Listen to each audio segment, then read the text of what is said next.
Hello les amis, alors je suis tombée sur une vidéo de info et théorie et après je vais vous faire le lien d'une vidéo que j'ai vue sur une chaîne TikTok qui retraçait l'histoire des banlieues de 65 à aujourd'hui.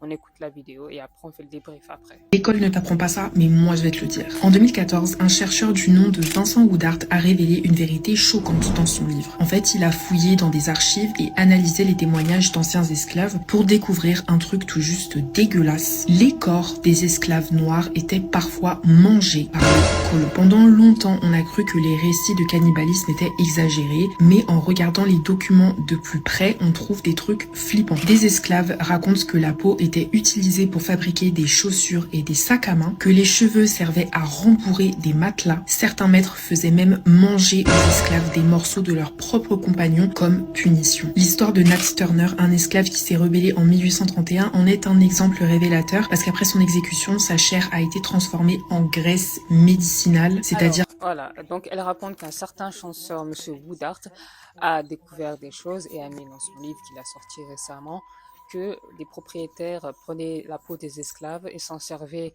comme fourrure, sac, drap pour le lit, tout ce que tu veux, et faisaient manger la peau de leurs compagnons pour punition. Est-ce que c'est normal ça? Peu de temps après, je tombe sur une vidéo TikTok et là je suis encore choquée des commentaires.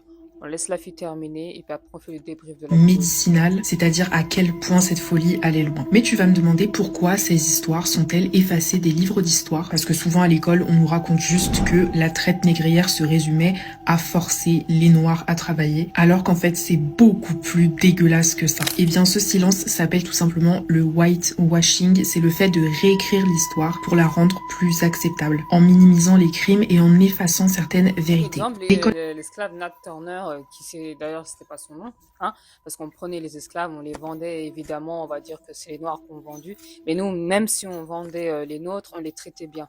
Tandis que les colonisateurs, que ce soit blancs ou arabes, hein, ils prenaient leurs esclaves, soit ils les mutilaient le sexe, ou alors soit ils les capturaient, les mettaient dans les bateaux, ils les parquaient comme des objets à vendre et fouettaient évidemment toute la journée. Alors cet esclave Nat Turner qui a été exécuté, sa peau était servie comme peau médicinale. Il faisait n'importe quoi à l'époque. Évidemment, je voulais dire pas comme peau, mais comme médicament, quelque chose de médicinal, quoi.